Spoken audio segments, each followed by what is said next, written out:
বাধ্য হয়ে পৃথিবীতে মানুষ সব কাজ করতে পারে, কিন্তু নিজের সন্তানকে ছেড়ে যেতে পারে না। আপনি তো একজন মা, আপনি পারতেন আপনার সন্তানকে ছেড়ে চলে যেতে?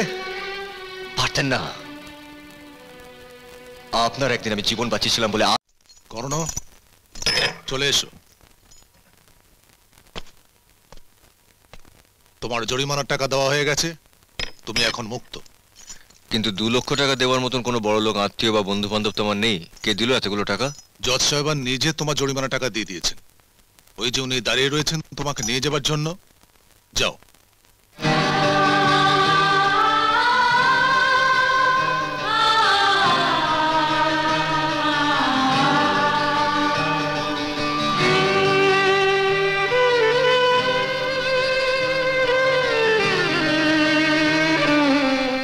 হঠাৎ আমার উপরে তো দয়া কেন? আপনার চোখের সামনে তো আমি আপনার ছেলেকে মারতে গিয়েছিলাম, তার পুরস্কার দিচ্ছেন বুঝি? না কর্ণ, সম্পর্কের বাঁধন আমাকে বাধ্য করেছে তোমাকে মুক্ত করতে। আপনার সঙ্গে আমার কিসের সম্পর্ক? যদি বলি আমি তোমার মা, মানে মায়ের মতো। মায়ের মতো? জজ সাহেবা, কুকুর বেড়ালো বাচ্চাকে জন্ম দিয়ে তাদেরকে বুকের মধ্যে আগলে রাখে, তাদেরকে ফেলে চলে যায় না। কিন্তু আমার মা আমাকে জন্ম দিয়ে রাস্তায় ফেলে রেখে চলে গেছে। আমি জানি না যে আমার মার সঙ্গে কোনোদিনও দেখা হবে কিনা, তবে যদি কোনোদিনও দেখা হয়।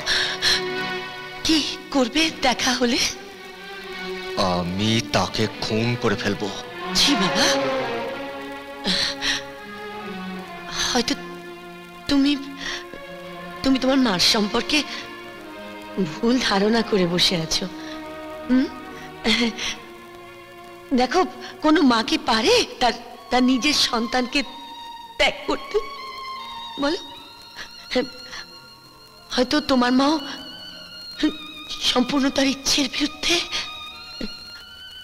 বাধ্য হয়ে তোমাকে ত্যাগ করেছেন। বাধ্য হয়ে পৃথিবীতে মানুষ সব কাজ করতে পারে, কিন্তু নিজের সন্তানকে ছেড়ে যেতে পারে না। আপনি তো একজন মা, আপনি পারতেন আপনার সন্তানকে ছেড়ে চলে যেতে? পারতেন না। আপনার একদিন আমি জীবন বাঁচিয়েছিলাম বলে আজ আপনি এতগুলো টাকা দিয়ে আমার জীবন বাঁচালেন, কারণ আপনার মনের মধ্যে একটা মাতৃত্ব বোধ আছে। কিন্তু আমার মায়ের মধ্যে চলে। কর্ণ,